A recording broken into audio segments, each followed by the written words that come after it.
안녕하세요. 남편의 과욕 때문에 숨통이 막혀 이혼을 해버린 40대 아줌마입니다. 요즘은 어떤지 모르겠는데 제가 결혼할 때만 해도 그런 말이 좀 많았어요. 비슷한 수준, 비슷한 형편인 집안과 결혼을 해야 한다고요. 그러니까 저급하게 말해보자면 끼리끼리 만나서 살아야 잘 산다는 걸 말하는 거예요. 결혼을 직접 실천해보지 않았을 때는 그놈의 끼리끼리라는 말이 참으로 와닿고 이해가 되었습니다. 이론적으로는 제 안에 충분히 받아들여졌는데 이게 결혼하고 나서 보니까 끼리끼리라도 다 같은 종족은 아니더군요. 제가 이혼한 결정적인 이유가 저와 남편이 끼리끼리였기 때문이에요. 근로소득이나 집안 재력이 비슷했다는 겁니다. 나 참 비슷한 소득 수준의 사람과 결혼을 해도 이렇게 이혼이라는 결론을 내네요. 도대체 이혼도 안 하고 잘 먹고 잘 사는 사람들은 서로에게 어떤 존재인 거죠? 겪어보지 않아 몰라서 그러는데 차라리 정반대 성향의 사람이 나은 걸까요? 아무튼 제가 화딱지 나는 사연 하나 써보고자 이렇게 찾아와 봤네요. 남은 응어리를 여기서나마 풀어보고 가려 합니다. 재밌게 들어봐 주셨으면 해요. 말했다시피 저와 남편은 똑같이 중하층 형편의 비슷한 직종을 가진 채로 결혼을 한 사이예요. 남편은 자기가 하고자 하는 일은 열심히 하지만 들이는 노력에 비해 성과가 쉽게 안 나는 타입의 사람이었고, 저는 남편이랑 비슷한 계열의 일을 했지만 입사한 지 얼마 안 된 신입이기도 했고 주어진 만큼만 하는 스타일이라 정해진 경제력 안에서 생활을 하려던 타입이었습니다. 스타일이 반대 같지만 제가 본 저와 남편의 공통점은 우선 같은 일을 하고 있다는 거였고 소득이 비슷한 데다가 똑같이 가난하다는 거였어요. 가난에 가난이 붙으면 완전 왕거지가 되는 지름길이라고 저와 남편의 결혼을 말리는 사람들이 있었는데 그때마다 남편이 제게 자기만 믿으라고 다른 사람 말이 뭐 중요하냐며 신의를 보여줘서 그걸 믿고 결혼을 하게 되었어요. 그때만 해도 제가 순수했고 사랑에 눈먼 둔치였네요. 저희는 역시나 돈을 모아봤자 티클만한 수준이었기에 미래 신혼살림을 위해서 결혼식도 단촐하게 진행을 하였습니다. 소규모 예식장이다 보니 하객 수도 눈에 익을 만큼 적었어요. 축하를 많이 받으면 당연히 그만큼 더 기쁘겠지만 저희는 더 행복할 앞날을 기리기로 하며 아쉬움을 달래었습니다. 이마저도 저와 남편이 공통적으로 가진 감정이라 서로 더 돈독했던 것 같아요. 저와 남편은 사실 혼전 임신을 하고서 배부르기 전에 아이를 얻었습니다. 사실 없는 형편의 아이를 얻는 건 아이한테도 못할 짓이잖아요. 그런데 저희가 좀 많이 뜨거웠습니다. 민망하게도 한순간의 욕구에 눈이 멀어 대책 없이 아이를 가져버린 거였어요. 그래도 결혼과 동시에 저희에게 찾아온 아이 소식은 저희가 가족이란 단어로 더 똘똘 뭉칠 수 있도록 만들어 주었어요. 덕분에 저는 신혼여행도 남편의 보필을 잔뜩 받고 3박 4일로 다녀왔습니다. 당연히 해외는 저희에게 사치였고 가까운 제주도를 즐기고 돌아왔네요. 남편은 신혼여행 갔다 오고 나서 바로 축의금 정리를 했는데요. 짐 정리도 안 하고서 거실에 앉아 축의금 장부에만 매달려 있었습니다. 한참 계산기 두들겨가면서 펜을 끄적이더니 갑자기 혀를 끌끌 차더라고요. 제가 대신 남편 짐을 정리하다 말고 남편한테 왜 그러냐고 관심을 보였는데 글쎄 남편이 뭐라고 한 줄 아십니까? 근데 너 인맥 관리 안 하냐? 축의금 액수가 왜 다 이 모양이야? 계좌에 들어온 액수도 째째하고 평소에 어떻게 살았길래 거금 주는 친구도 하나 없대? 인생 헛살았네, 헛살았어. 듣는데 굉장히 어이없는 거 있죠? 자기 하객수는 생각 안 하고 제 앞으로 들어온 돈만 보면서 고작 축의금 가지고 제 인성 문제를 논하는데 이거 저만 황당한가요? 그렇다고 남편이 저보다 월등히 많은 액수도 아니었습니다. 저희 둘 다 축의금 액수가 거기서 거기였다고요. 저도 축의금 장부를 얼추 봤었기 때문에 신랑 측 축의금도 엉망인 걸 알고 있단 말이죠. 그래서 남편한테 이런저런 부연 설명하면서 당신 액수도 그리 안 많지 않냐고 했거든요. 그런데 자기는 일부러 계좌로 들어오는 축의금은 안 받은 거라면서 봉투에 있는 축의금은 자기 쪽 액수가 더 많다고 본인이 더 째째하게 구는 거 아니겠습니까? 만약 계좌에까지 받아서 합쳐졌으면 저보다 훨씬 많았을 액수라고 뜬금없이 시비를 걸었습니다. 얼탱이 없고 재수 없었지만 아이까지 생긴 우리 사정에 돈은 더더욱 중요했기 때문에 남편이 축의금에 예민할 수밖에 없는 거라고 애써 이해를 해줬어요. 하지만 제가 정도껏 이해해줬으면 남편도 적당한 선에서 저와 타협을 봐야 하는 것 아닌가요? 남편의 돈 욕심은 혼인신고하고 나서 기세를 타더니 아이를 출산한 뒤부터는 욕심에 부스터가 달린 것 마냥 과해졌습니다. 그렇게 돈이 좋으면 같이 힘보태서 빨리 모아야 될 생각을 해야 되잖아요. 직접 손주를 돌봐주겠다는 시모의 말대로 시모한테 아이를 맡기고 저랑 맞벌이를 계속하면 되는 거 아닙니까? 근데 남편이 그건 또 싫대요. 남의 손에 애를 맡기고 싶진 않다고 꼭 엄마의 품에서 아이를 키워야 건강하고 똑똑하게 큰다면서 저더러 전업주부를 하라고 하는 거 아니겠어요? 전문대학을 졸업하고 단 한 해도 쉬지 않고 직장인으로 살아왔던 제게 갑자기 경력 단절을 요구했습니다. 무슨 소리야? 내가 왜 멀쩡하게 하고 있는 일을 그만둬? 어머님께서 애 봐주신다는데 왜 그래야 돼? 내가 뭐 애 안 보겠다고 그랬어? 자기가 계속 돈돈거리니까 여태 그랬던 것처럼 같이 벌자는 거 아니야. 그러니까 이젠 안 된다고. 그땐 우리가 둘만 있을 때였고 지금은 애가 생겼잖아. 애한테 돈이 많이 들어가긴 해도 부모 손이 아닌 다른 사람 손 타면 애들이 커서 그때 받은 영향이 다 드러난다더라. 그냥 일 관둬. 내가 야근 늘리면 돼. 아직 아이가 1살 배기일 뿐인데 저희는 그때부터 벌써 서로 다른 육아 방식으로 다퉜습니다. 제 경력 단절 문제로 남편과 일주일 정도를 씨름하다 보니 제가 더는 지쳐서 못하겠더라고요. 애까지 보는 입장인데 남편이랑 같은 주제로 말씨름하는 게 체력 소진이 너무 많이 되었습니다. 그래서 그만 남편 뜻대로 사표를 내버렸죠. 남편 고집이 너무 세니까 시모도 고개를 내줬더군요. 그렇게 아이가 유치원을 가고 초등학교 입학을 할 때까지 저는 계속 주부로 있었습니다. 남편 내조하고 아이 육아에만 신경 쓰는 퇴근이라고는 일절 없는 집 요정이 되었죠. 아이가 이제 초등학교를 가기 시작하면 슬슬 돈이 많이 들어가지 않습니까?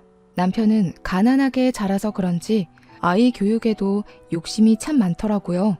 그래도 유치원 때까진 애 교육관에 터치를 잘 안 하는 편이었는데 초등학교 입학을 하자마자 아주 선생님 납신 것처럼 애헴거리더군요. 과외며 학원이며 조그마한 애한테 이것저것 많이도 시키려고 했습니다. 이러면 아이도 힘에 부치지만 당연히 혼자 벌이하는 남편도 돈 대주느라 힘에 부칠 거라 생각했어요. 아니나 다를까 퇴근할 때마다 표정이 점점 썩어가더니 나중엔 애가 애교 부리면서 들러붙어도 귀찮아하기만 하고 기절하기 바빴습니다. 그렇게 힘든 것까진 이해하겠어요. 그래서 저도 내조를 더 잘하려고 했고 애가 남편을 성가시게 안 하도록 신경을 많이 써줬습니다. 그러나 갑자기 제게 다시 일을 구하라고 통보하는 남편의 요구는 정말 당혹스럽더군요. 제가 무슨 슈퍼맘도 아니고 일을 구하라고 하면 뚝딱 바로 취직이 되는 사람인가요? 제 나이가 당시 30대 중반을 넘어섰던 때였습니다. 경제 판국에서는 젊은 사람들이 자꾸 치고 올라오는데 무려 8여 년을 경력 단절로 살던 저한테 다짜고짜 일을 하라뇨. 물론 일은 할 수 있다고 쳐도 어떻게 그리 단번에 구해줄 수가 있겠습니까? 그렇다면 요즘 실업률도 올라가지 않았겠죠. 당연히 제 나이의 취업이 더 쉽지 않을 거 아니냐고요. 남편이 너무 힘들어하니까 저도 일을 알아보겠다고 제안을 수락하긴 했습니다. 그러면 좀 기다려줘야 되는 거잖아요. 그런데 남편은 제가 구직하는 기간조차 못 견디고 구직 시작한 지 1달 만에 취직도 하나 못하냐고 저의 능력을 개무시했습니다. 한두 번이야 남편이 제 사정을 이해할 수 있도록 설득을 하려고 했는데 그게 했던 말을 또 하게 만드니까 결국 짜증이 폭발하게 되더라고요. 그러니까 애까지 스트레스 받게 하지 말고 학원을 줄이라고. 학원비 나가는 것만 줄여도 우리 생활비 반은 더 들어와. 네가 진작에 취직했으면 문제 없었을 일이야. 부모로서 애 학원 그만두게 하고 싶냐? 그러게 평소에 좀 취업 잘 되는 걸로 자격증 하나 따놨으면 얼마나 좋아. 이래서 멍청한 것들은 거두면 안 되는 거였는데. 멍청? 말 다 했어? 당신은 대체 날 뭘로 보는 거야? 내가 당신 원하면 그대로 뿅! 다 되는 마법사인 줄 알아? 나도 노력하고 있어. 당신 혼자 애 키우는 것처럼 말하는데 당신이 돈 들여주는 건 고마워. 근데 그것 말고는 뭐 해준 것 있어? 우리 애 내가 다 키웠어. 언제는 나더러 전업주부하라고 난리더니 이제 와선 일을 하라고? 그래서 네가 애를 잘 보기나 했어? 애가 공부 게을리하고 매일 놀려고만 하던데 이게 네가 떵떵거리던 결과물이냐? 아휴, 돈 벌어다 주면 뭐하니. 집구석은 이렇게 답답하게 돌아가는데 집에서 애 하나 보는 게 뭐가 그렇게 힘들다고. 입이 대빨 나와서 툴툴거려? 차라리 나가서 막노동이라도 뛰던가. 머리 나쁘면 몸이라도 고생해야지. 저야말로 남편과 대화만 하면 가슴 중앙이 갑갑한 게 아플 지경이었습니다. 남편은 갈수록 말이 안 통하는 사람으로 변질되어 갔어요. 애가 할 일을 미루고 놀고만 싶어하는 이유도 다 남편 때문이었습니다. 어른들도 자기가 해낼 수 있는 역량이 있는데 아이라고 그 기준이 없겠습니까? 저희 애가 자기 역량보다 너무 과한 교육을 받는 탓에 스트레스가 늘어서 더 학원 공부에 손을 떼는 거였어요.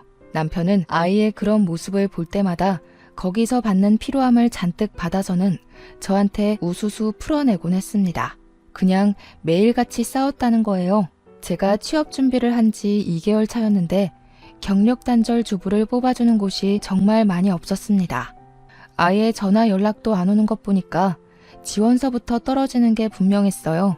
저도 충분히 답답한데 지켜보는 남편은 제가 아주 한심해 죽겠나 봅니다. 당신 대학 친구 중에 대기업 다니는 사람 있다고 하지 않았어? 그 친구 인맥 중에 당신한테 자금 도움이라도 줄 만한 사람 없냐? 그 친구랑 연락을 안 한 지가 언젠데. 그 친구는 우리 결혼식 때도 안 왔어. 그 전부터 이미 연락 끊긴 사이라서 갑자기 연락하는 것도 웃기고. 저것 봐. 그런 식으로 인맥 관리하니까 네가 결혼 축하도 제대로 못 받는 거야. 같은 과 나왔다면서 그 친구는 대기업 다니고 당신은 겨우 잡일하다가 시집와서 살이나 찌고. 뭐라고? 말이 왜 그따위야? 기가 막혀서. 그러는 당신도 나처럼 거지꼴로 결혼한 주제에 왜 자꾸 나를 평가 못해서 안달인데? 재벌이나 되면 또 몰라. 자기도 산거지 주제에. 골골거리는 중고차 타면서 뭘 그렇게 벤츠 타는 척 콧대를 세운대? 뭐야? 말 다 했어? 그래. 그럼 돈 많은 남자 만나서 결혼하지 그랬어. 아, 그림의 떡일 뿐이려나? 하긴 돈 많은 남자가 당신같이 촌티나는 여자를 눈에 담을 리가 없겠지. 저희는 이제 서로 조금만 신경을 건드려도 고함이 오갈 정도로 상대에게 질린 상황까지 와버렸습니다. 붙어있기만 하면 입씨름이 오가니 어떤 날에는 애가 나서서 우리 사이를 파고들기도 하고 일부러 저희를 떨어뜨려 놓기 위해 멀리서 부르기도 했어요. 돌이켜 생각해보니 아이한테 제일 미안했네요. 아이의 눈물겨운 마음도 몰라주고 못된 부모였던 저희는 당시 서로에게 쌓인 원망밖에 안 보였습니다. 남편은 술을 먹든 말든 툭하면 저를 갖고 다른 잘나가는 여자들이랑 비교까지 했어요. 한동안은 그놈의 대기업 다니는 친구에게만 주야장천 짓거리더니 어느 순간부터는 누군 처가댁이 잘 사네, 누구는 아내가 똑똑해서 재테크로 몇 억을 버네 등등 어디서 그런 소리를 듣고 오는 건지 그런 집안이 부럽다고 그렇게 노래를 불렀어요. 저는 멀쩡한 정신으로 그딴 술주정을 듣는 것도 꽤나 스트레스였습니다. 그래서 남편이 과하게 취해서 온 날이면 몰래 몇 대 패기도 했어요. 일부러 남편 옮겨주는 척하면서 몇 번을 밟고 귀싸대기 날리고 코를 비틀어버리기도 했죠. 아니, 들을수록 웃기잖아요. 자기는 결혼 전이나 후나 고작 연봉 몇십만 원 오른 게 다면서 저한테만 과한 요구를 바라니까 완전 진짜 재수없지 않습니까? 머리통을 안 후려치곤 못 베긴다니까요. 그래도 저희 부부 때문에 아이 교육에까지 피해가 가면 안 되잖아요. 저는 아이 크는데 문제 없도록 사방팔방 일자리를 찾으러 뛰었습니다. 나중에는 체면이고 뭐고 정말로 취업이 절실해서 오랜만에 대기업 다니는 친구한테 연락을 하기도 했어요. 그 친구와는 대학 졸업하고 나서 사적으로 연락을 해본 적이 없습니다. 저희가 그렇게 막 친한 사이는 아니었어요. 그러나 같이 강의 들은 적이 여러 번 있어서 막 안 친한 것도 아닌 애매한 사이였습니다. 제 전화를 받은 친구는 조심스럽게 알린 제 사정을 듣고선 흔쾌히 환대를 해주었습니다. 의외였어요. 보통은 연락도 안 하던 친구가 연락한 것만으로도 당황스럽잖아요. 그런데 친구는 저를 대학 동기였다는 이유만으로 반겨주어서 고마웠습니다. 내 동생이 플로리스트 하거든. 그게 생각보다 여기저기 쓰일 때가 많은 자격증이더라고. 동생한테 말해놓을 테니까 내일 한번 찾아가 봐. 주부인 제가 바로 사무직에 뛰어드는 건 어렵다고 배려해준 친구 덕분에 저는 친구 동생네 꽃집에서 꽃꽂이하는 일을 하게 되었는데요. 친구 동생도 제게 미리 실습하면서 플로리스트 자격증을 따보라고 권유를 하더군요. 요즘은 호텔에서도 플로리스트를 고정 직원으로 뽑는다면서 자격증 따서 호텔로 취직해보라고 방법을 알려주기도 했습니다. 그래서 저는 친구랑 친구 동생 덕분에 적당한 수익을 받으며 일을 배우게 되었고 정말로 플로리스트 자격증을 손에 쥐게 되었습니다. 얼마나 감사한 사람들입니까? 친구랑 친구 동생이 아니었다면 저는 아마 막노동하면서 몸도 마음도 엄청나게 고생하며 늙어갔을 겁니다. 제가 경제활동에 보탬이 되기 시작하니 남편도 불같은 성격을 좀 죽이고 잠잠하게 굴었어요. 전업주부 시절 때보단 그래도 싸울 일을 굳이 만들지 않고 먼저 한 발 물러나 주더라고요. 그렇다고 부부 싸움이 없는 건 아니었습니다. 횟수만 줄었단 거예요. 그리고 제가 플로리스트 자격증을 딴 게 전부 친구랑 친구 동생 덕분이라고 했잖아요. 은혜를 얻었으면 보답을 하는 게 사람으로서 기본적인 도리가 아니겠습니까? 저를 남편의 등살로부터 구제해준 둘에게 너무 고마워서 저는 제 친구랑 친구 동생을 우리 집으로 초대해 식사를 대접하려고 했습니다. 그러나 친구는 일이 너무 바빠서 오지 못했고 친구 동생만 우리 집에 와서 같이 거하게 식사를 했는데요. 오늘 야근 때문에 늦을 것 같다던 남편이 하필 그날 일찍 퇴근해 귀가를 했습니다. 남편은 처음 보는 아가씨가 같이 인사를 나온 걸 보곤 피로에 절어있던 얼굴을 어색하게 펴면서 저한테 누구냐고 물어봤어요. 그래서 친구 동생을 남편한테 정식으로 소개를 해줬더니 남편이 금세 아가씨에게 호의를 보이더군요.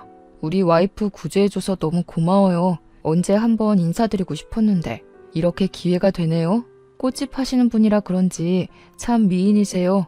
남편의 친절한 모습을 결혼 초에 보고 얼마 만에 보는 건지 남편한테 저런 모습도 있었는데 못 본 지 너무 오래돼서 순간 다른 사람인 줄 알았습니다. 그때만 해도 다른 여자한테 상냥한 남편이 불쾌했다기보단 어이없었을 뿐이었죠. 제게는 친구 동생이 귀인이나 다름없었기에 밉게 보일 리 없었고 남편한테 정뗀 지는 이미 오래되었으니 당연히 제 불만의 화살은 남편을 향할 수밖에요. 저희는 제 아이까지 같이 해서 저녁을 함께 먹었었습니다. 귀인이나 다름없는 손님이 있어서 그런지 간만에 저희 분위기 좋은 식사 시간이 되었어요. 웃기도 참 많이 웃었던 날입니다. 원래 불행은 가장 행복한 순간 뒤에 바짝부터 나타난다고 하잖아요. 맞습니다.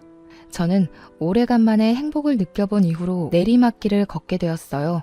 그 불행이 제게 큰 의미를 준 사람들 때문에 발생했다는 사실은 여전히 제 마음을 아프게 합니다. 플로리스트가 된 저는 친구 동생에게 감사 선물을 표시하고 정말로 호텔에 취직을 하여 일을 하게 되었는데요. 제가 취직하고 나서부터 남편의 야근이 엄청나게 늘어나는 거 아니겠습니까? 한 번은 너무 일 강도를 높여 하는 남편이 걱정돼서 쉬엄쉬엄 하라고 야근에 대해 언급해 봤거든요. 그런데 남편 말로는 애가 점점 더 자라니까 돈도 그만큼 많이 들 거라고 맞벌이 시작했는데 물 들어올 때 노 저어야 되지 않겠냐며 오랜만에 또 돈 욕심으로 불타올라 있었어요. 남편 돈 욕심이야 신혼 초 때부터 꾸준히 봐와서 알기 때문에 또 그런 줄로만 알았죠. 그런데 다들 불행이란 것이 누구한테 제일 먼저 닥쳐오는 줄 아십니까? 바로 순간순간을 방심만 하고 있는 사람들이요. 제가 바로 경계 없이 마음을 터놓고 살다가 바로 옆 사람에게 제대로 호구 잡혔던 인간 중 하나이네요. 한날 대기업 다니는 친구가 퇴근하고 만날 수 있겠냐고 저한테 연락이 왔더라고요. 당일에 연락이 온 거라서 좀 곤란했습니다. 집에 애가 기다리고 있기도 했고 남편한테 사전에 얘기를 안 했거든요. 특히 유부녀는 시간 약속을 자유롭게 잡기 어렵잖아요. 그래서 제가 좀 남처했더니 친구가 너무 중요한 말이라고 잠깐이라도 시간을 내달라길래 할 수 없이 퇴근하고 만났습니다. 호텔 주변 카페에서 기다리고 있던 친구는 심각한 얼굴로 앉아 있었는데요. 제가 반갑게 인사를 해도 표정을 굳히고만 있더라고요. 그러면서 제가 앉자마자 숨 돌릴 틈도 안 주고 테이블 위로 사진 한 장을 내밀었습니다. 그건 다름 아닌 초음파 사진이었고 그걸 본 저는 처음에 친구가 혼전 임신을 한 건 줄 알았어요. 하지만 그 뒤로 이어지는 친구의 말에 저는 충격을 먹고 맙니다. 미안해. 내 동생이 이런 애가 아닌데 네 남편이랑 사고를 쳤나 봐. 보다시피 그 아이 내 동생이랑 네 남편이 바람나서 저지른 일이야. 어? 그게 무슨 말이야. 뭔가 오해가 있었나 본데 내 남편이 돈에 미치긴 했어도 지금껏 여자 쪽에는 눈도 안 돌린 사람이야. 뭘 잘못한 거 아니야? 나도 놀랐어. 동생한테 크게 나무라기도 했고. 그런데도 동생은 차마 애를 지우긴 싫나 봐. 네 남편이랑 이미 얘기 끝내서 둘이 키우기로 했다는데 남편한테 들은 거 없어? 제 남편과 친구 동생이 바람이 났다는 것도 충격적인데 임신까지 했다네요. 심지어 둘이서 그 애를 키우겠다고 한 사실은 정말 할 말을 잃게 만들었습니다. 전혀 예상 밖의 일이라서 머릿속이 백지장이 되어버렸어요. 그리고 이 모든 걸 저는 전혀 모르고 이 친구한테 들었다는 것도 수치스러웠습니다. 친구는 제게 계속 미안하다고만 했는데 그게 다였어요. 동생의 부정행위를 알았다면 친언니로서 따끔하게 주의를 줘야 하는 거잖아요. 잘못된 건 잘못된 거라고. 친구 또한 저처럼 심장이 떨려야 되는 게 정상 아닙니까? 그런데 제가 본 친구의 표정은 태연하기만 할 뿐이었어요. 마치 남편과 자기 동생을 갈라놓을 생각이 전혀 없는 사람처럼 보였습니다. 그런데 넌 이걸 나한테 말해주는 이유가 뭔데? 나더러 네 동생 소송하라는 거니? 아니면 나더러 남편 포기하고 네 동생한테 넘기라는 거야? 진정해. 이런 상황 밖으로 소문나면 누구든 좋을 것 없잖아. 내 말은 최대한 시끄럽게 해결하지 말자는 거야. 내 동생한테 따질 거 있으면 앞으로 나 불러서 얘기해줬으면 좋겠어. 내가 네 커리어도 만들어줬는데 이 정도 부탁은 들어줄 수 있지? 내가 이해 못하는 건지 모르겠는데 이 상황에서 그걸 따지는 게 정상인 거니? 내 남편도 미친 짓 했지만 네 동생도 마찬가지 아니야? 그럼 적어도 내 앞에 네 동생을 같이 데려왔어야지. 나한테 사과를 시키는 게 언니로서 해야 될 일 같은데 원하는 게 사과야? 그거만 돼? 그럼 네가 순순히 이혼해 줄래? 그렇다면 나도 너 시간 되는 날 맞춰서 용서빌러 데려올게. 친구가 얼마나 뻔뻔하게 나왔으면 제가 여태까지 토시 하나 안 빠뜨리고 기억을 하겠어요. 분명 떳떳한 입장이 아닐 텐데 친구가 너무 침착하고 태평스러워서 오히려 제가 잘못된 입장인 줄 착각할 정도였습니다. 그것조차도 제겐 배신감으로 다가왔어요. 저는 그날 그 자리에서 살아생전 가장 고통의 무게에 짓눌려야만 했습니다. 불륜이라. 그러고 보니 왜 그 방법이 있나 생각도 못했네요. 그 친구네가 넉넉한 편이라는 건 대학 때 이미 알고 있었어요. 친구도 대기업으로 수익이 좋고 동생네 매출도 상당하니까 친정되는 집은 제가 알던 것보다 훨씬 더 풍요로워졌을 겁니다. 그러니 지난 저녁 식사 자리에서 그 사실을 알게 된 남편 눈이 도는 건 100번 양보해서 당연했겠네요. 제 남편이 돈에 미친 사람이라서 돈에만 목맬 줄 알았어요. 여자 집안을 이용해서 살림필 생각을 하고 있는 줄은 전혀 몰랐습니다. 저도 모르게 남편이 그 정도로 막장짓은 하지 않겠지라는 신뢰가 은연중에 있었나 봅니다. 바보 같게도 말이죠. 그렇게 부자인 처갓집 부러워하고 대기업 다니는 여자랑 저를 비교하더니 딱 그런 처가를 알아보고 불륜을 저질렀네요. 남편의 속내가 너무 시커멓게 잘 보여서 화가 나 미치겠더군요. 고작 돈 때문에 남편이 가정을 배반한 셈이지 않습니까? 능력 없는 제가 한없이 초라해지고 버려진 느낌을 도통 지울 수가 없었습니다. 심지어 그날 남편은 외박까지 했어요. 아마 친구가 남편한테 제게 모든 사실을 밝혔다고 언지를 줬던 것 같습니다. 남편 없는 그 새벽에 저는 모든 게 저를 돌아선 것 마냥 혼자가 된 느낌을 받았어요. 앞날이 너무 막막했고 무서웠습니다. 돈돈거리는 소리 듣기 싫어서 그렇게 핏줄 세어가며 싸웠는데 그렇다고 이렇게 불륜을 저질러버리라는 건 아니었거든요. 어떻게 그깟 돈 때문에 가족을 등질 수가 있나요? 토끼 같은 우리 새끼를 버릴 수가 있죠? 제 인생의 전부인 존재는 우리 딸 하나뿐이었지만 이 전부를 가질 수 있도록 해준 건 남편인데 그런 사람의 배신은 생각보다 큰 충격이었습니다. 같은 공간에서 숨쉬는 것도 싫었을 만큼 미워했어도 우리 딸의 아빠라는 생각에 이혼까진 염두해 본 적이 없는데 저 혼자 이 가정 하나 지키겠다고 마지막 남은 예의를 붙들고 있었네요. 참 씁쓸했습니다. 그럼에도 제가 혼자가 아니라는 인식을 일깨워준 사람 덕분에 똑바로 정신을 차릴 수 있었어요. 그건 바로 무엇과도 바꿀 수 없는 딸의 존재였고 그저 엄마가 슬픈 게 싫다고 위로해주는 우리 딸애를 보고서 다시 기운을 차릴 의지를 찾았습니다. 그때부터 저는 이혼을 마음먹었고 저와 딸에게 상처를 준 남편을 망가뜨릴 각오로 결심을 하였습니다. 저는 친구가 지난번 제게 주고 갔던 초음파 사진을 챙겨서 여전히 가난에 허덕이며 살고 있는 시댁을 오랜만에 찾아갔어요. 손주를 데리고 연락 없이 찾아온 저를 시부모가 순수하게 반겨주었는데요. 내내 제 표정이 좋지 않자 걱정을 해주셨습니다. 시부모는 없는 살림에 시집 와준 제게 항상 고맙다고 하는 분들이었어요. 남편이 워낙 돈 욕심이 많아서 시부모한테 용돈 한 번 준 적 없었는데 제가 생활비나 월급을 아껴서 시부모 생신날 한 번씩 용돈을 드리고 했거든요.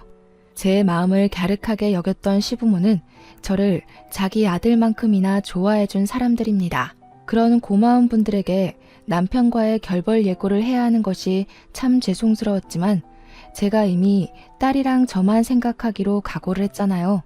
그래서 저는 어렵사리 입을 떼서 시부모에게 이혼 소송 의사를 밝혔고 그간 있었던 일을 다 고백했습니다. 그런데 돌아오는 시부모의 반응은 그렇잖아도 절벽 끝에 서 있던 저를 한 걸음 더 물러나게 만들었어요. 역시 팔은 안으로 굽는 게 맞는 건데 제가 뭘 기대했는지 모르겠네요. 제 이야기를 잠자코 듣고 있던 시부모는 자기 아들에 대해 실망을 하기보단 제게 대신해서 사죄하는 방법을 택했고 하는 말을 듣다 보면 결국 결론은 아들 편이라는 게 느껴졌습니다. 우리 아들이 제 나름 살 길을 찾다 보니 그런 만행을 저질렀나 보네. 죽어라 노력해도 우리 집 가세가 안 일어나니 돈 많은 처가 도움이라도 받고 싶었을 텐데 있는 처가라곤 그 나물에 그 밥이니 어미야 착한 네가 이해 좀 해줘라. 우리 아들 그간 이쪽 저쪽 지가족 먹여 살리느라 고생을 너무 많이 했잖니. 네가 이혼만 해주면 우리가 너한테 돈 좀 떼줄게. 어머님, 불륜을 두고 그런 식으로 말씀 그렇게 하시면 안 되죠. 그게 지금 저를 앉혀두고 하실 말씀이세요? 어쩔 수 없이 남편 편드는 건 부모 자식이니까 제가 어떻게 이해해 보겠는데 저더러 용서해달란 소린 하지 마셔야죠. 저랑 남편은 피 한 방울 안 섞인 남이에요. 일말의 양심이 있다면 남편을 나무라셔야 하는 거 아닌가요? 그래 우리가 다 미안하구나. 다 잘못했어. 그러니 그냥 이혼 좀 해주거라. 우리도 남은 생 새 사돈 도움받아서 기 펴고 살 생각하니 차마 어미 널 붙잡기가 싫은데 어쩌겠니. 어차피 우리 아들은 너한테 마음 떴다. 껍데기 안고 사는 건 너도 실증 날 거 아니냐. 아들 말 들어보니까 친구 도움받아 겨우 취직했다면서 먹고 살 길 마련해준 빚 갚는다 치고 눈 감아줘. 어이없지 않나요? 시부모는 자기들의 형편없는 자존심을 스스로 자책하면서 도리어 저보고 이혼을 해달라고 부탁을 했습니다. 무슨 이런 경우가 다 있는지 모르겠어요. 왜 다들 잘못을 저질러 놓고도 저렇게 뻔뻔하고 양심이 없는 걸까요? 분명 저는 가만히 있다 봉변당한 사람인데 누구한테도 사과를 받지 못했습니다. 이런 식이면 정말 사람 하나 매도하는 거 일도 아니겠어요? 다들 나쁜 일에 이렇게 쿵짝이 잘 맞으니 당하는 사람들이 뼈도 못 추리고 절망하나 봐요. 역시나 시가에는 잘해봤자 본전이거나 손해일 뿐인 듯 합니다. 제가 무슨 부귀영화를 누리겠다고 시부모한테 효도를 했는지 모르겠어요. 저는 그저 자기 아들한테 외면받는 시부모가 불쌍해서 대신 챙겨줬던 것뿐인데 결국 돌아오는 마음은 불륜녀한테 남편을 보내주라는 결론뿐이네요. 온갖 가여운 멘트를 남발하면서 남편의 불륜을 감싸주는 시부모에게 기가 막혀서 합의가 아닌 소송을 걸겠다고 통보했고, 시부모는 부잣집 사돈을 얻을 수 있다면 흔쾌히 소송을 받아들이겠다고 했습니다. 제가 시가에 찾아간 걸 시부모가 남편한테 연락을 했는지 집에 돌아가니까 남편이 기다리고 있더라고요. 매일 불같이 화만 내던 남편이 이번에는 의외로 제 앞에 무릎을 꿇었어요. 잘못한 건 아나 보네 싶어서 뭐라고 짓거리나 들어보자는 심산으로 팔짱만 끼고 있었는데요. 아니, 글쎄 무릎 꿇고 빈다는 소리가 겨우 합의 이혼하자는 말이 아니겠습니까? 잠시나마 남편의 변명을 기대했던 제가 한심하네요. 다른 사람뿐만 아니라 남편조차도 제게 뭘 잘못하고 있는지 판단이 안 서나 봅니다. 나 가진 것 없는 집안 자식인 거 알잖아. 안 그래도 형편없는 남자인데 소송까지 당하면 윤진이 집안에서 나를 받아주겠어? 이렇게 부탁할게. 양육비도 꼬박꼬박 보내고 이 집 명의도 당신 단독 명의로 다 바꿔줄게. 재산 분할도 필요 없어. 당신 다 가져. 그러니까 제발 나 몸만 건사하게 조용히 보내주라. 이젠 실망할 것도 없다. 당신은 살면서 나한테 내도록 돈 뽑아 먹을 생각만 하더니 결국 돈 많은 사람 찾아 떠나는 게 목적이었나 봐? 그래, 어디 등배 따뜻하게 잘 먹고 잘 살아봐. 그래봤자 불륜 가정이 얼마나 오래 갈지 모르겠지만 네가 한 약속이나 똑바로 지켜. 네가 분명 네 입으로 몸뚱아리만 나가겠다고 했다. 당장 각서 쓰고 지장 찍고 부동산 명의 나한테 다 돌려놓고 바로 꺼져. 그날로 남편은 제 말대로 자차까지 제 명의로 돌려놓고 저한테 합의 이혼을 받아내 저의 곁을 영영 떠났습니다. 남편 보내고 나니 같이 산 수년의 세월이 송두리째 날아간 게 뼈아프게 느껴지더군요. 구멍난 가슴에 바람이 숭숭 들어서 한동안은 회의감이 들었습니다. 그래도 별 볼 일 없는 놈이란 거 알았던지라 하루 지나고 나니 역시 이혼하길 잘했단 생각이 들더라고요. 남편이 자기 짐은 필요 없다고 빼다 버려도 좋다길래 시가로 보내려고 정리 중이었는데 생각해보니까 남편이 상간녀 소송하지 말란 조건은 내걸지 않았더라고요. 아무래도 이혼하면서 제가 재산을 다 몰수해온지라 어찌 보면 이득 본 이혼을 했는데도 상간녀 소송은 해야겠는 거 있죠. 잘못을 모르는 건 남편도 시가도 마찬가지였지만 상간녀 집안도 제대로 배워야 될 거 아닙니까? 뭐든 처음이 쉬우면 그 다음은 실수가 아니라 습관이 되는 거잖아요. 친구한테 받은 은혜를 완벽하게 갚아주지 못해 좀 찝찝했는데 이렇게 잘잘못을 가르치는 참교육으로 보답을 한다면 친구랑 친구 동생한테 큰 배움이 될 거라고 봤습니다. 그래서 소송했어요. 그랬더니 상간녀한테서 바로 전화가 오더라고요. 당연히 안 받았죠. 뒤이어 날라오는 알림을 확인했더니 글쎄 엄청난 쌍욕의 문자가 날라오는 거 아니겠습니까? 불륜에 떳떳한 척 하더니 소송 때문에 생기는 빨간 줄은 겁이 났나 보네요. 심지어 친구한테도 전화가 왔는데요. 친구 것도 안 받을까 하다가 아무래도 지난날 뻔뻔했던 표정이 너무 재수없었던지라 고민 끝에 전화를 받았습니다. 역시나 예상했던 대로 친구는 저를 어이없는 이유로 원망하고 있었어요. 이 여식 같은 년이 내가 너한테 일자리까지 구해주고 경력 만들어줬는데 감히 뒤통수를 쳐? 니까지 것도 동기라고 반갑고 불쌍해서 호의 좀 베풀었더니 이런 식으로 돌려받을 줄은 몰랐네. 결국 고소를 했겠다. 너 때문에 우리 집이 얼마나 발칵 뒤집혔는 줄 알아? 그땐 내가 널 잘 몰랐지. 네 동생이 남의 뒤통수를 이리 무섭게 치는 사람인 줄 알았으면 나 너랑 처음부터 친구 안 했어. 나한테 선의를 베풀었다고 했니? 그 말은 네 입으로 네 동생이 쓰레기라서 사고친 걸 왜 너한테 갚아주냐? 그걸 따지고 싶은 거야? 넌 선의만 베풀었으니 동생 문제는 모르는 일이다. 뭐 그런 거니? 말 좀 똑바로 해봐. 대기업 다니는 년이 문장 구사력이 왜 이렇게 딸려? 진짜 돌았구나? 비렁뱅이 주제에 입에 풀칠할 수 있도록 뒤 좀 봐줬으면 눈치껏 기었어야지. 지렁이도 밟으면 꿈틀하는 거 보여주고 싶었나 본데, 야, 너 딱 기다려. 내가 가서 제대로 밟아줄 테니까. 무작정 전화를 끊어버린 친구는 정말로 저희 집까지 찾아왔습니다. 상간녀인지 남편인지 친구한테 집 주소를 알려주었겠죠. 다 같은 한통속이잖아요. 초인종도 안 누르고 주먹으로 현관문을 무작정 내려치는 수준이 벌써부터 저급하다는 걸 드러내고 있었어요. 저는 딸애를 방으로 피신시킨 후 대문을 열었습니다. 친구가 막무가내로 저를 밀치며 넘어뜨리더군요. 그러면서 제 머리를 잡는데 순간적으로 일어난 일이라서 허우적거리기만 하다가 겨우 친구 얼굴을 확인했습니다. 별것도 아닌 게 까부네. 우리 아빠가 누군지 알아? 동네 잡일하는 너네 아빠랑 달리 우리 아빠는 무려 2급 공무원이야. 우리 아빠한테 말만 하면 찌꺼기 같은 너네 부모님 순식간에 쓸어버릴 수도 있어. 까불 사람한테 까불어야지. 알았으면 당장 고소 취하해. 무릎 꿇고 고개에 쳐박아야 되는 입장이면서 돈 있고 빽 있다고 기세등등하게 나서는 친구 꼴이 같은 어른으로서 무척 쪽팔리더군요. 어쩜 전남편과 다를 게 없는 건지 보니까 끼리끼리 잘 어울린 듯 싶었어요. 저는 손 뻗으면 닿는 곳에 있는 빗자루를 뽑아다가 친구의 다리를 냅다 쳤습니다. 중심 흔들려 쓰러지는 친구의 머리채를 잡고서 현관문 밖으로 밀어버렸어요. 아, 너네 부모님이 그렇게 가르쳤나 보구나?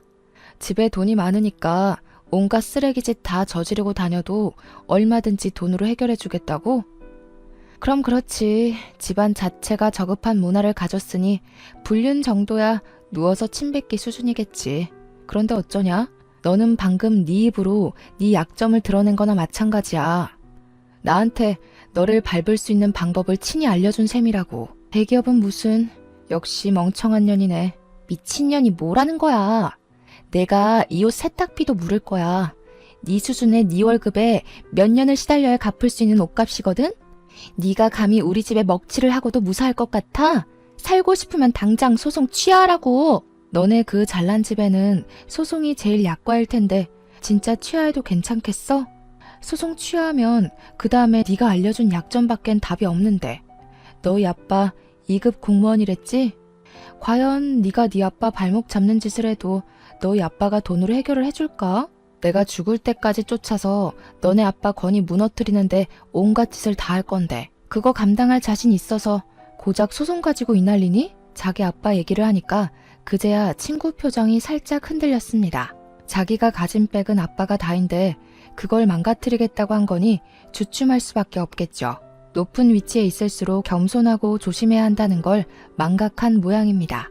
고작 거지 나부랭이 말에 내가 쫄기라도 할 것 같아? 우리 아빠를 걸고 넘어지시겠다. 그럼 너네 부모님은 무사할 것 같니? 누가 누구더러 멍청하다 지랄하는지 모르겠네. 그래, 어련하시겠어. 불륜이 뭐 자랑이라고 동네 떠나가라 따지고 있는지 모르겠다. 네가 마음 먹을 수 있는 짓 나라고 못할 것 없지. 원래 내려갈 곳 없는 사람이 더 무서운 거 알지? 내가 마음만 먹으면 네 아빠뿐만 아니라 너랑 네 동생 인생까지 제대로 밟아버리는 수가 있어. 그런데도 나한테 고개 쳐박을 용기가 안 나니? 나 정말로 너네 아빠 찾아갈 건데? 제 말에 더는 대꾸하지 못하던 친구는 결국 제게 선을 제대로 넘었는데요. 자기 성질을 주체 못해서 손을 부들부들 떨더니 누가 버려놓은 아이스 커피를 주워다가 제 얼굴에 뿌려버리는 거 아니겠어요? 와, 사람이 속에 화가 부글부글 차오르면 몸을 주체 못한다는 걸 그날 처음 느꼈습니다. 도리어 커피를 쳐맞아도 마땅할 상간녀 언니한테 제가 당했으니 그 분노가 가늠이 되시나요? 이게 상식적인 순서인지 모르겠어요. 이걸로 모자라 친구가 끝내 스스로 매벌집까지 해버렸는데요. 네가 왜 부모를 언급해도 꿈쩍 안 하는지 알겠네. 너한테 딸이 하나 있다고 했지? 보니까 나온다고 어디 꽁꽁 숨겨놓은 것 같은데 딸내미는 아니? 네가 산 거지라서 남편한테 버림받은 거? 친구가 다짜고짜 제 딸을 찾아 집 안으로 들어가 버리는 바람에 제 이성의 끈은 탁 풀리고 말았습니다. 신발장에 버려졌던 빗자루를 다시 들고서 쫓아가 친구를 덮쳤어요. 제 딸한테 이 더러운 년을 보여주는 건 어떻게든 막고 싶었습니다. 그래서 친구가 먼지 구덩이 속에서 눈도 못 뜨도록 신명나게 혼내주었어요. 내 딸 건드리는 순간 너네 집안은 그대로 황천길 직행인 줄 알아. 조용하게 소송 걸어주려고 했더니 네 성질머리 때문에 안 되겠다. 똑똑히 기억해. 너네 집안 얼굴에 먹칠한 건 난년으로 태어난 너랑 네 동생 때문이라는 걸. 저는 그대로 친구를 내몰아 현관문 밖으로 쫓아버렸고 빗자루를 내던지며 꺼지라고 소리친 후 문을 닫아버렸습니다. 친구 사이는 이미 개나 줘버린 지 오래고 얘도 더 이상 저를 친구로 생각 안 하는 것 같으니 저도 기회와 경고는 이쯤에서 그만둬야 될 것 같더군요. 괜히 어설픈 자비를 베풀었다가 저만 등신 호구가 될 지경이었으니까요. 그 길로 저는 모든 연락을 수신 차단해버렸고 플로리스트 상간녀가 강사로 일하는 꽃집에 전단지까지 만들어서 확 뿌려버렸어요. 길 지나다니는 사람들이 한 번씩 바닥에 떨어진 전단지 쳐다보고는 혀를 끌끌 차면서 손가락질 당하게 만들려고 작정한 짓입니다. 아니나 다를까 제가 전단지 뿌린 지 이틀 만에 상간녀가 꽃집 문을 닫아버렸더라고요. 문 닫고 숨는다고 불륜이 어디 손쉽게 숨길 수 있는 수치인가요? 유리문에 개인 사정으로 당분간 휴업한다고 적혀 있었는데 제가 그 메모를 비켜가며 보기 좋게 전단지를 도배하고 왔어요. 그리고 인터넷에서 규모 큰 맘카페에도 상간녀와 전남편의 불륜 사실을 전부 올려버렸습니다. 댓글이 실시간으로 수십 개가 떠오르는데 전부 욕밖에 없더라고요. 저 대신해서 신박하게 욕을 퍼부어 주시는 맘들을 보고 얼마나 속이 시원했는 줄 아시나요? 그 때문에 저희 지역구에서 전남편과 상간녀 스토리가 웬만큼 퍼졌는데 그게 상간녀 아빠한테까지 결국 영향을 끼쳤더군요. 어느 순간부터 맘카페 댓글에 상간녀가 어디 관리청장 딸이라고 소문이 퍼져서 상간녀 아빠 건의에 정말로 위협이 가해진 것 같았어요. 그 뒷일은 안 봐도 비디오네요. 그리고 진짜 답없는 사건이 하나 더 들려왔는데요. 전 남편은 역시 제 기대를 저버리지 않았더라고요. 맨몸으로 친히 불륜녀 집안에 들어간 주제에 감히 부잣집 친정 두고서 또 다른 여자를 안아버렸다는 거 아니겠습니까? 상간녀가 억울하다고 전 남편 약점 좀 알려달라고 저희 집으로 우편물을 보냈었어요. 굳이 제가 답장을 안 해도 이미 전 남편의 약점을 알지 않을까 싶어 내버려 뒀습니다. 전 남편은 돈 없는 사람이거든요. 돈 때문에 이런 미친 짓을 계속하는 것이니 돈줄 끊는 것만으로도 큰 복수가 될 겁니다. 역시나 상간녀도 그럴 거라 싶었는지 결혼 생활 1년도 못 버티고 이혼 소송으로 전 남편과 전 남편 집안에게 빚더미를 안겨주었다네요. 그리곤 우편으로 제게 그동안 미안했다고 사과문을 써줬는데 그마저도 무시해버렸어요. 자기가 그 불행을 겪어보고 사과를 하는 건 자기 마음 편하려고 하는 짓밖에 안 되는 거잖아요. 어쨌든 전 남편이랑 시간은 손가락 쪽쪽 빠는 신세를 면치 못했겠네요. 그러게 얌전히 본인 분수에 맞게 살았으면 알거지는 면했을 거 아닙니까? 사람 욕심이 이렇게 무서운 거예요. 이성적으로 적당선을 지키며 살라고 만들어진 존재가 인간이라는 동물인데 어쩜 그리도 짐승이길 자처했는지 모르겠습니다. 그러거나 말거나 저는 위자료도 받아 살림이 좀 편해졌고요. 뜻하지 않게 화제거리로 인기를 얻어 맘카페에서 운영자로 직위가 올라갔어요. 운영자들한테는 육아 관련 광고나 협찬이 들어와서 딸아이한테 도움도 되고 참 좋더라고요. 요즘 세상에선 이혼이 흠도 아니고 미혼모도 흠이 아니잖아요. 남부럽지 않게 잘 먹고 잘 살기만 하면 되는 개성시대가 아니겠습니까? 제게 떨어진 재산으로 저는 우리 아이가 아빠 없다는 소리 듣지 않게 피땀 흘려 키울 겁니다. 욕심 없이 더도 말고 덜도 말고 딸의 행복에만 집중하며 살 거예요.